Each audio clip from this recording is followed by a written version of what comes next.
சிந்து பைரவி சீரியல்ல நம்ம சிந்துவும் சிவாவும் யாருக்கும் தெரியாம பாத்தீங்கன்னா இப்ப கிளம்பி போறாங்க. நம்ம சிவா மெடிக்கல் கேம்ப் போறேன் அப்படின்னு சொல்லிட்டு இப்ப சிந்துவையும் கூடயே கூட்டிக்கிட்டு போயிட்டாப்ல இல்லையா. சிந்துவோட நடமாட்டம் எங்க வீட்டுல காணோம் அப்படின்ன உடனே இந்த பக்கம் மகாவுக்கும் சிந்துவோட தங்கச்சிக்கும் சந்தேகம் வர ஆரம்பிச்சிடுச்சு. ஒருவேளை சிவா சிந்துவையும் மெடிக்கல் கேம்புக்கு கூடவே கூட்டிக்கிட்டு போயிட்டானோ என்னமோ அப்படின்னு சொல்லி சந்தேகப்பட ஆரம்பிக்கிறாங்க. இப்பவே போய் அன்னபூர்ணி பெரியம்மா கிட்ட சொல்றேன் அப்படின்னு சிவாவோட தங்கச்சி சொல்ல, இல்ல நீ போய் சொல்லி ஒருவேளை அப்படி நடக்கலைன்னா மறுபடியும் நம்ம மேல தான் கோவப்படுவா. அதனால முதல்ல சிந்து சிவா கூட தான் இருக்கிறா அப்படிங்கிறத கன்ஃபார்ம் பண்ணிக்கிட்டு அப்புறம் போய் சொல்லுவோம் அப்படின்னு சொல்லிக்கிட்டு இருக்கிறாங்க. இங்க நம்ம சிவாவும் சிந்துவும் ஜாலியா இப்ப மெடிக்கல் கேம்ப் கிளம்பிடுறாங்க. அங்க போயிட்டு ஒரு மிகப்பெரிய மால்ல ஷாப்பிங் பண்ணிக்கிட்டு இருக்கிறாங்க.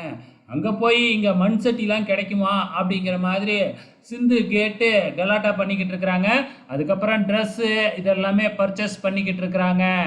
இங்கே இது நடந்துக்கிட்டு இருக்கிறப்ப இப்போ விவசாயத்தை நம்ம பைரவி தானே டேக் ஓவர் பண்ணியிருக்கிறாங்க. இப்போ எல்லா நிலத்துலையும் நான் கரும்பு போட போகிறேன் அப்படின்னு அன்னபூர்ணிக்கிட்ட சொல்லிக்கிட்டு இருக்கிறாங்க பைரவி. ஆனால் ஆறுமுகம் இருந்துக்கிட்டே இல்லை அந்த மண்ணில் கரும்பு வரவே வராது, வேணும்னா 10 ஏக்கர் கரும்பும் 10 ஏக்கர் சோளமும் போடலாம் அப்படின்னு ஐடியா கொடுக்குறாப்புல. ஆனால் இந்த பைரவி இருந்துக்கிட்டு ஊர் ஃபுல்லாகவே சோளம் தான் போட்டிருக்கிறாங்க, நம்ம மட்டும் கரும்பு போட்டால் நமக்கு அதிகமான வருமானம் வரும் அப்படின்னு சொல்லி நான் கரும்பு தான் போட போகிறேன் அப்படின்னு விடாப்பிடியாக இருக்கிறாங்க. ஸோ அன்னபூர்ணி ஏதோ ஒரு பிளானில் தான் இருக்கிறாங்க. ஸோ பைரவி ஆறுமுகத்தை பற்றி தெரிஞ்சுக்கணும் அப்படிங்கிறதுக்காக தான் ஏதோ ஒரு பிளானை போட்டுக்கிட்டு இருக்காங்களாட்டுக்கு. ஸோ அது போக போக தான் தெரிய வரும் அப்படின்னு நினைக்கிறேன். இந்த பக்கம் பார்த்திங்கன்னா நம்ம சிந்து நம்ம சிவா இவங்க ஜாலியாக மெடிக்கல் கேம்புக்கு வந்த மாதிரியே தெரியல, ஏதோ ஒரு சுற்றுலா வந்த மாதிரி ஜாலியாக பார்த்திங்கன்னா விளையாண்டுக்கிட்டு இருக்கிறாங்க. விளையாடு இருக்கிற இடத்துலலாம் வச்சு விளையாண்டுக்கிட்டு செம்ம ஜாலியாக இருந்துட்டு கடைசியாக பீச்சுக்கெல்லாம் போய்கிட்டு இருக்கிறாங்க.